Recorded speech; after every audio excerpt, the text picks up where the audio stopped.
말씀은 마태복음 28장 1절부터 10절 말씀입니다. 신약성경 52면입니다. 마태복음 28장 1절부터 10절 말씀입니다.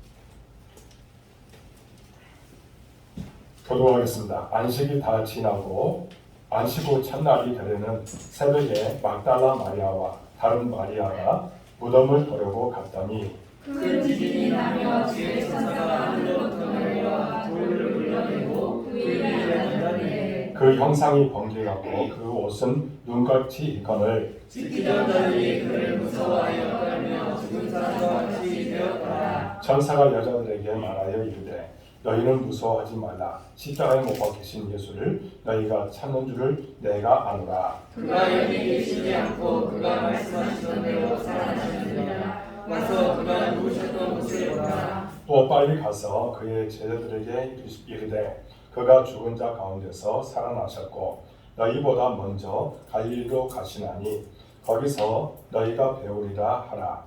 보라, 내가 너희에게 일렀느니라 하거늘 그 여자들이 무서워서와 큰 기쁨으로 빨리 무덤을 떠나 제자들에게 알리려고 다름질할세. 예수께서 그들을 만나 이르시되 평안하냐 하시거늘 여자들이 나아가 그 발을 붙잡고 경배하니 이에 예수께서 이르시되 무서워하지 말라. 가서 내 형제들에게 갈릴리로 가라 하라. 거기서 나를 보리라 하시니라. 아멘. 부활절 예배를 드리는 여러분에게 하나님의 은혜와 축복이 함께하실 줄을 믿습니다.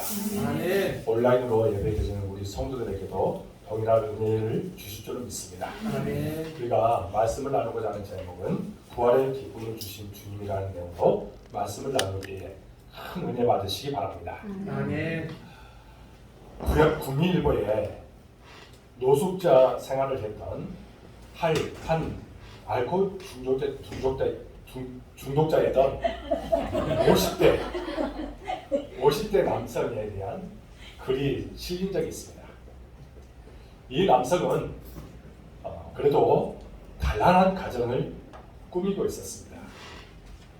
이제 어떻게 보면 건설업을 하고 있었고 또 아내는 또 식당에서 일을 하고 또 두 자녀가 있고 그래서 좀 어렵지 않게 그렇게 생활을 했습니다.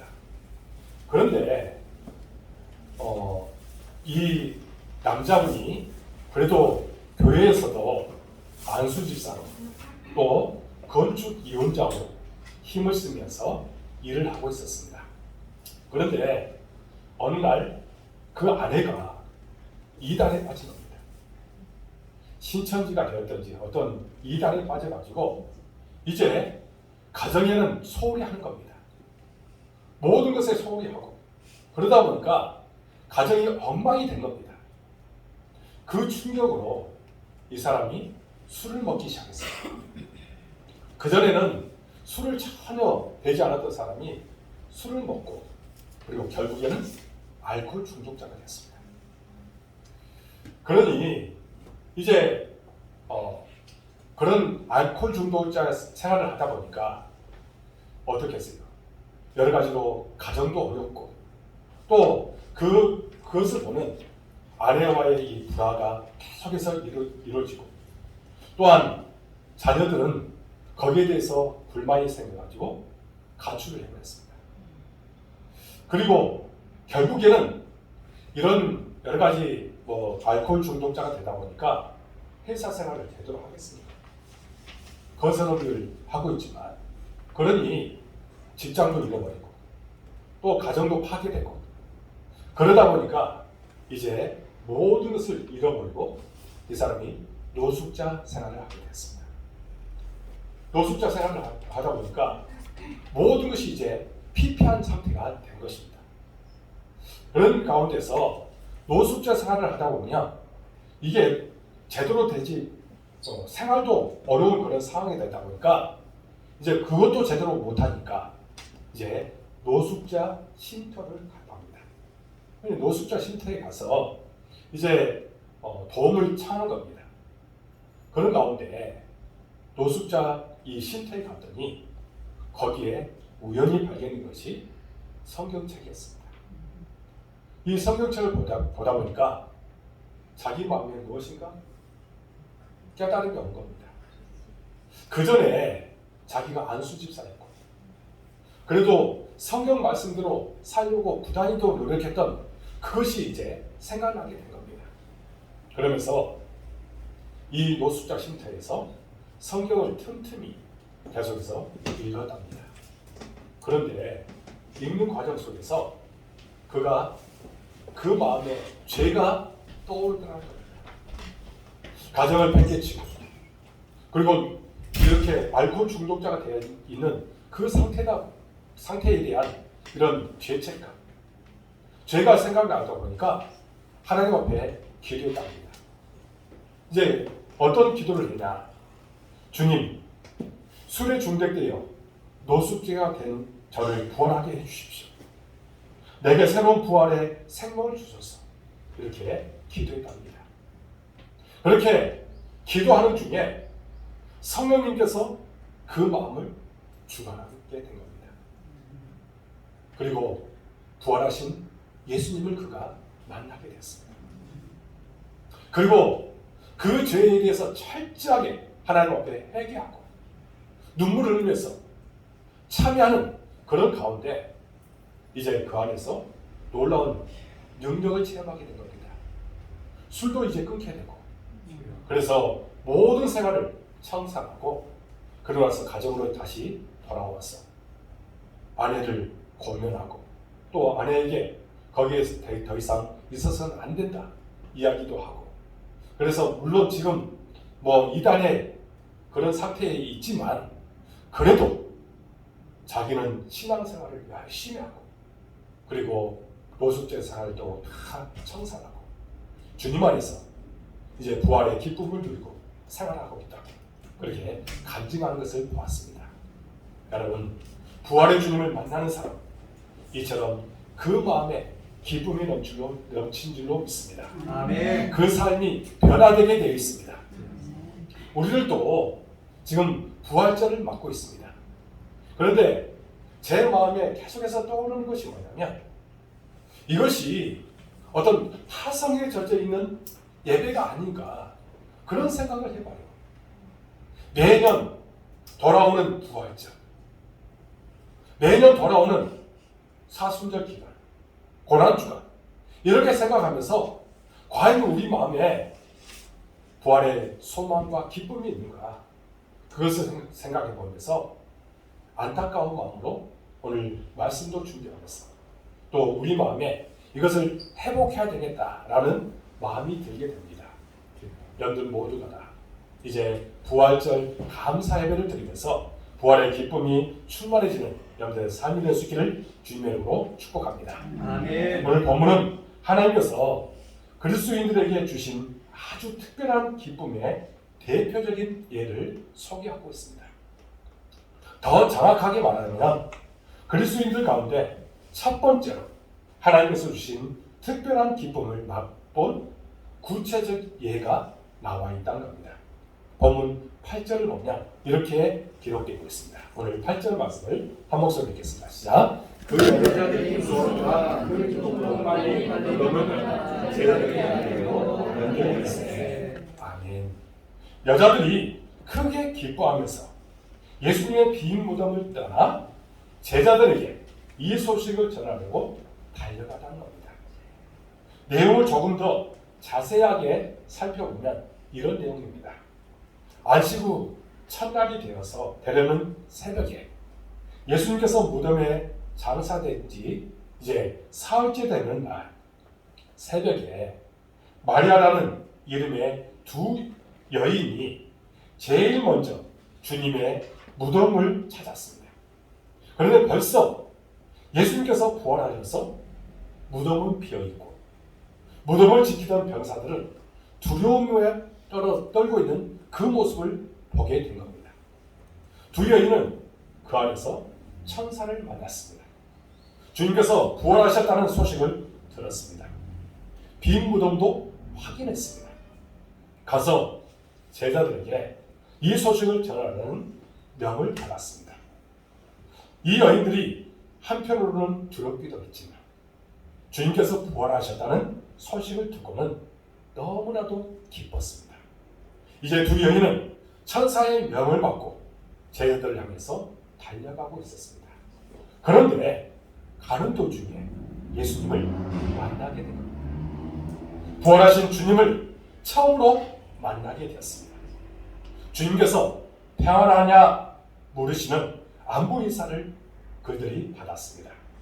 주님 앞에 엎드려 주님의 발을 붙잡고 경배를 드렸습니다.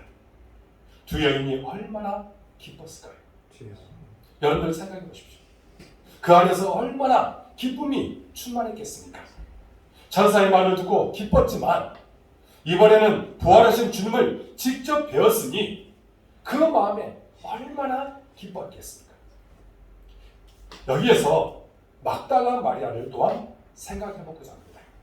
여러분, 이날 새벽 큰 슬픔으로 주님의 무덤을 찾은 것입니다.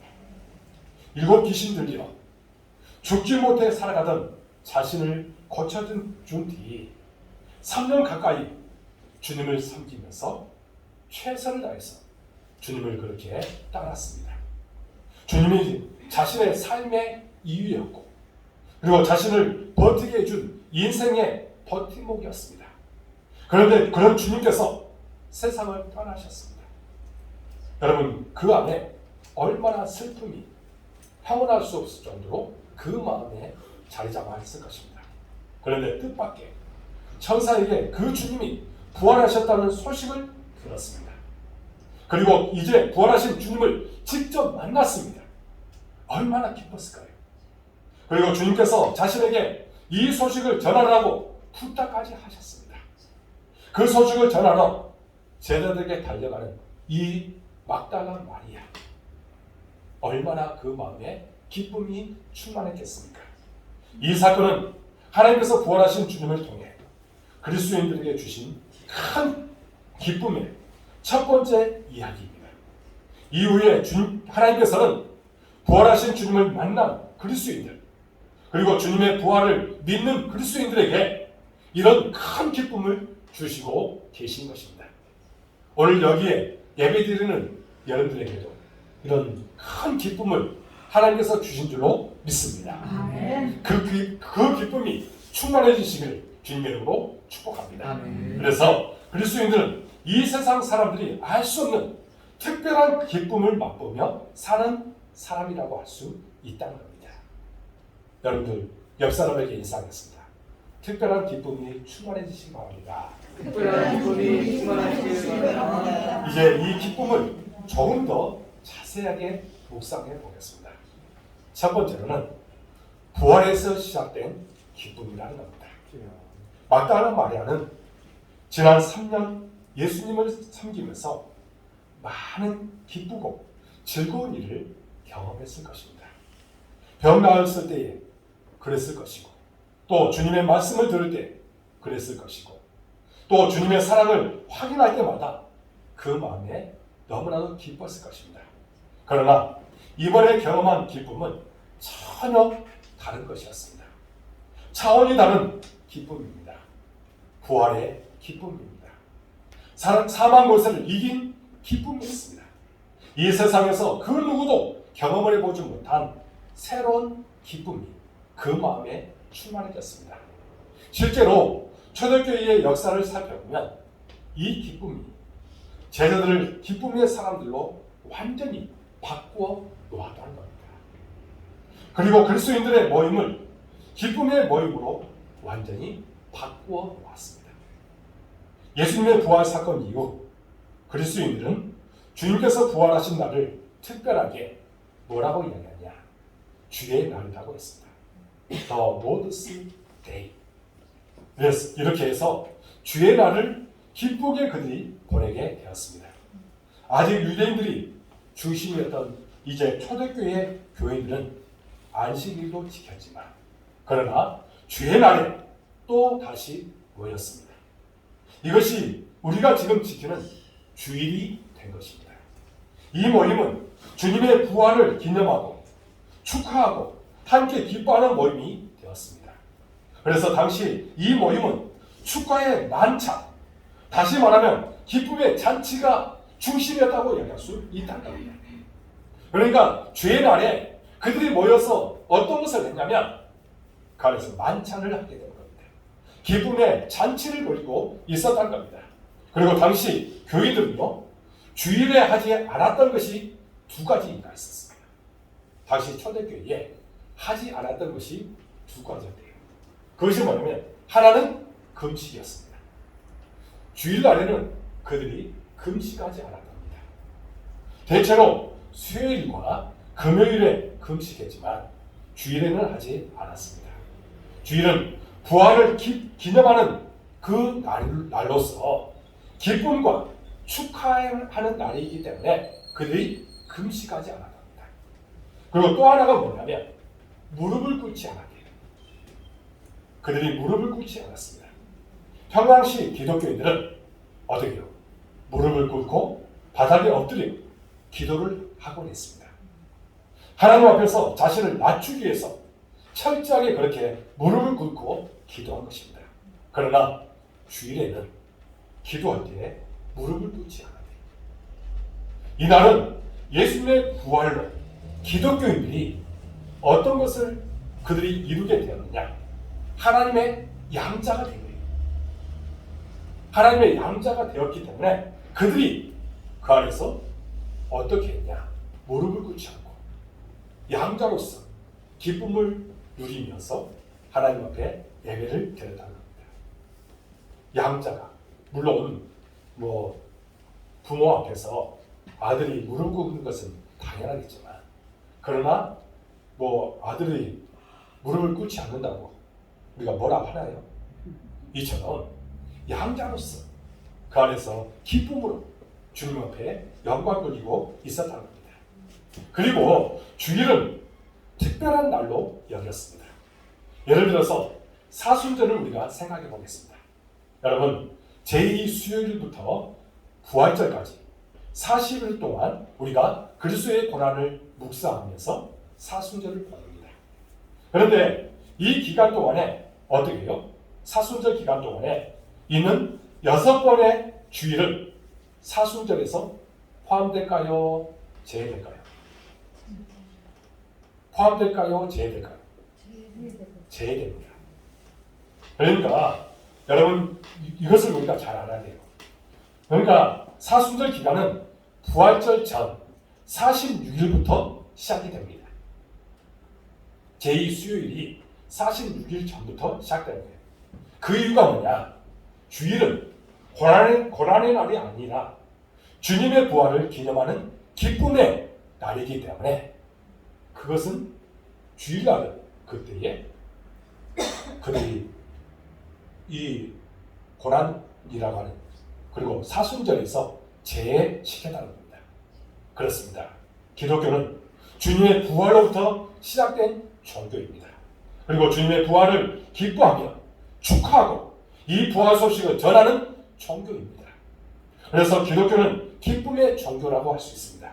그리고 그리스도인들은 기뻐하며 살아가는 기쁨의 사람이라고 이야기할 수 있다는 겁니다. 데살로니가전서 5장 16절에 뭐라고 얘기합니까? 항상 기뻐하라 말씀합니다. 이것이 주님의 뜻이라는 겁니다. 그리고 야고보서 1장 2절에 뭐라고 얘기합니까? 함께 읽겠습니다. 시작. 너희가 여러 가지 시험을 당하거든 온전히 기쁘게 여기라. 여러분 시험을 당할 때도 우리가 어떻게 하라고요? 기쁘게 여기라는 겁니다. 그리고 로마서 5장 3절을 보십시오. 로마서 5장 3절입니다. 시작. 우리가 환난 중에도 즐거워하라니. 여러분 부활의 소망을 갖고 있는 사람들은 부활의 기쁨을 갖고 있는 사람들은 이런 환난 중에도 즐거워하고 기뻐할 수 있다는 겁니다. 이런 기쁨이 여러분들에게 충만해 주시길 바랍니다. 우리가 어떻게 이렇게 할 수 있겠습니까? 우리 그리스도인들에게는 남들이 모르는 기쁨의 온천이 있기 때문입니다. 바로 예수 그리스도의 부활입니다. 예수 그리스도의 부활이기 때문에 우리가 그 안에서 기뻐할 수 있다는 겁니다.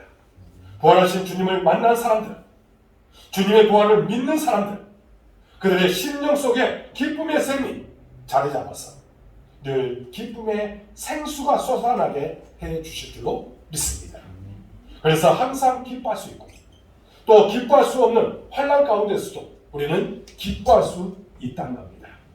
그렇기 때문에 여러분들 안에 이런 기쁨이 충만해지시길 주님의 이름으로 축복합니다. 두 번째로는 하나님께서 주신 기쁨이 있습니다.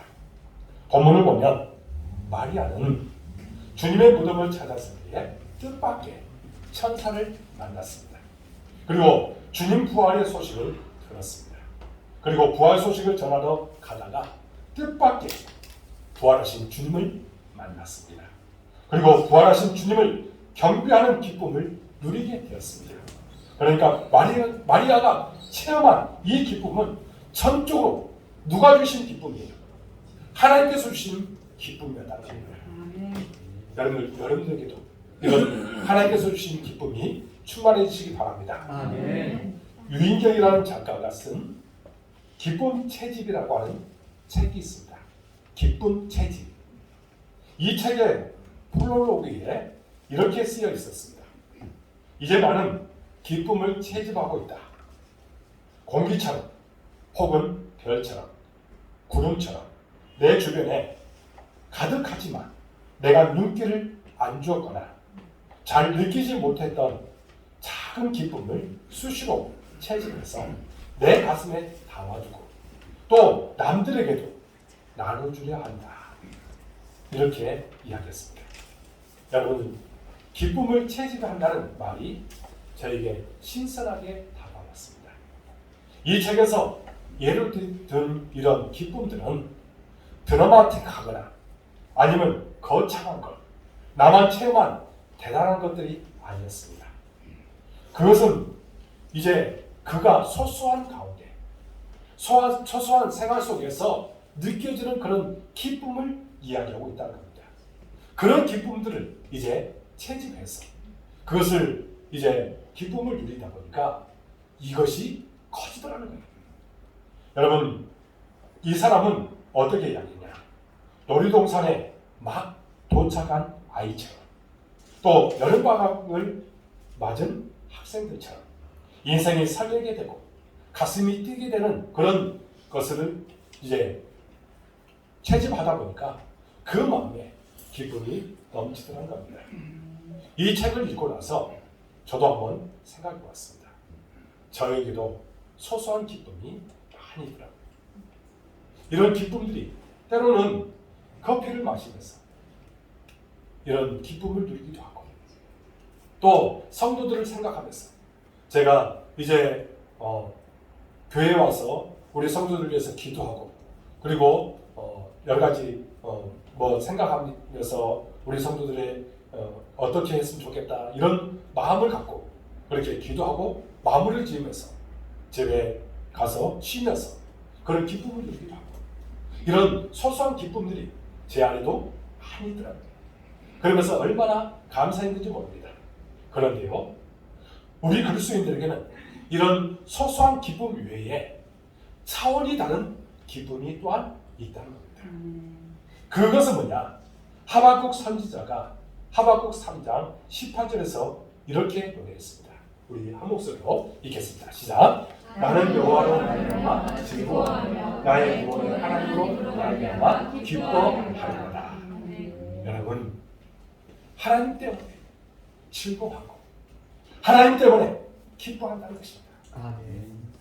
하박국 선지자는 그가 여러 가지로 그 인생에 때로는 의인이 고난을 받고 때로는 그 안에서 여러 가지 어려움 가운데 있었지만 그러나 하나님께서 주신 그 기쁨이 너무나도 크더라는 겁니다. 그래서 그는 이렇게 고백하고 있습니다.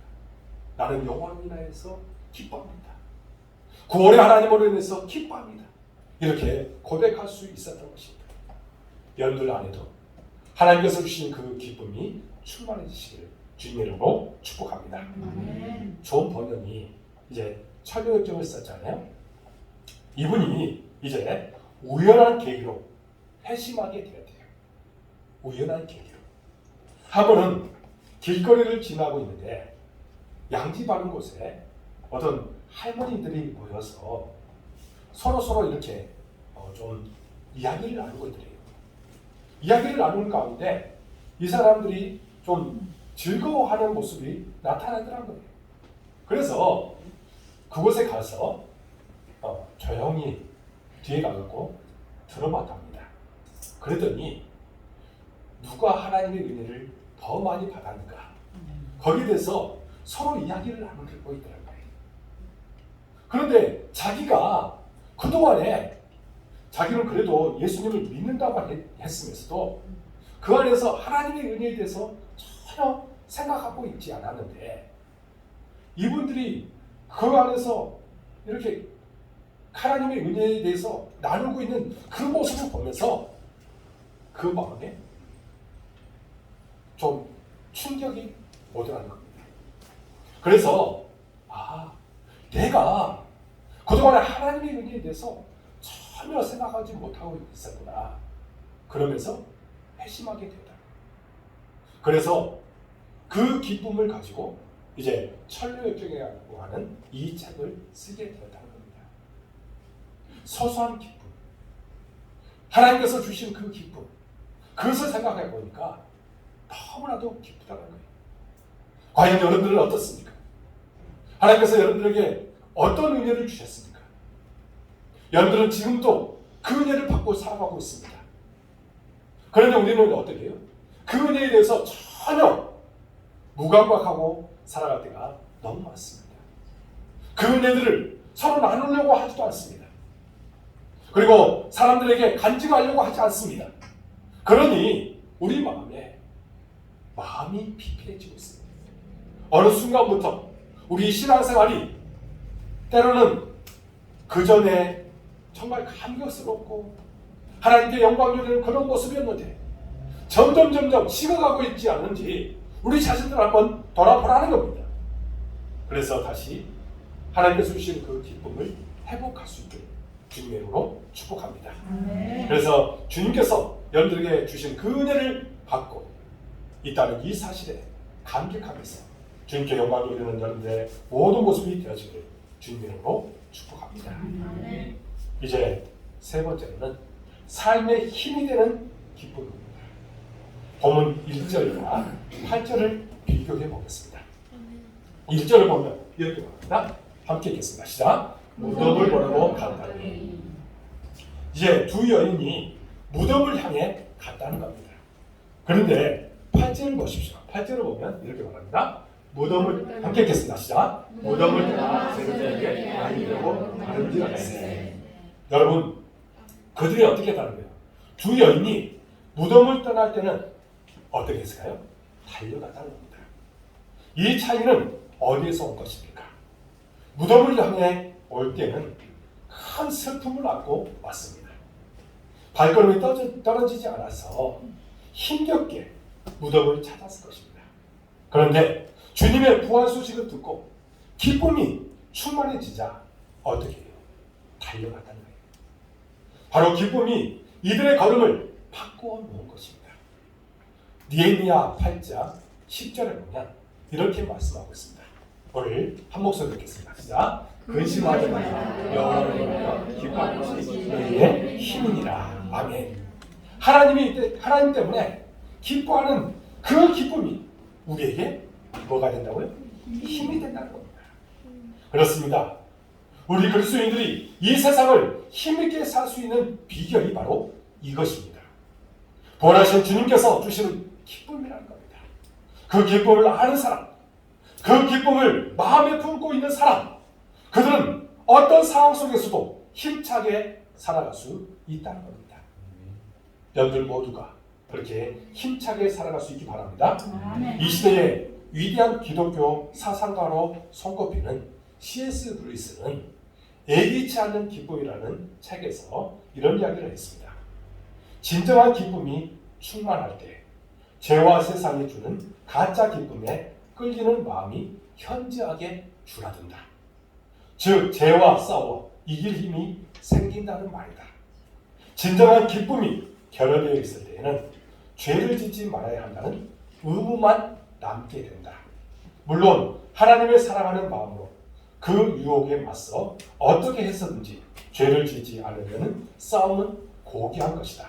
하지만 그 싸움에서 이길 수 있는 힘은 그것만으로는 부족하다.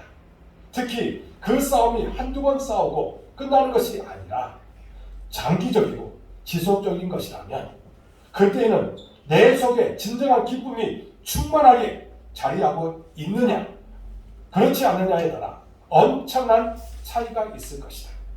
그러니까 그 안에 주님으로 인한 기쁨이 충만해지면 죄와 싸워서 이길 수 있다는 겁니다. 여러분들에게도 이런 기쁨이 충만해지시길 바랍니다. 그렇습니다. 부활하신 주님께서 주시는 기쁨은 우리의 삶에 놀라운 능력을 부어주십니다. 믿습니까? 죄와 싸워 이길 힘을 줍니다. 시험이 닥쳐올 때 그 모든 것을 이길 힘을 준다는 겁니다. 고난이 다가올 때 그 고난의 파도를 뛰어넘을 수 있는 힘도 우리에게 허락하여 주실 줄로 믿습니다.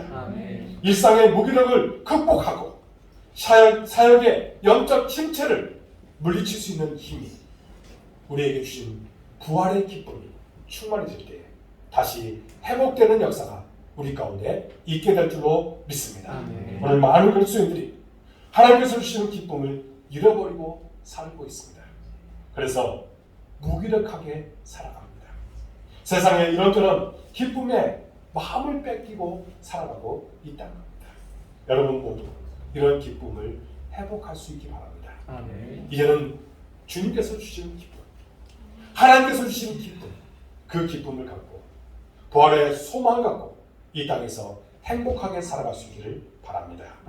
사랑하는 여러분, 우리가 다시 하나님께서 주시는 기쁨을 되찾아야 하겠습니다. 그러기 위해서는 부활하신 주님을 바라보아야 합니다.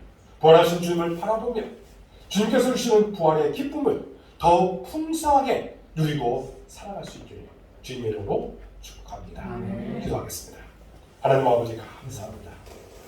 우리 마음에 부활의 기쁨을 갖고 행복하게 살아가도록 인도하여 주옵소서. 많은 사람들에게 부활의 기쁨을 전할 수 있는 사명도 감당하도록 도와 주옵소서. 우리는 주님의 사역자들입니다.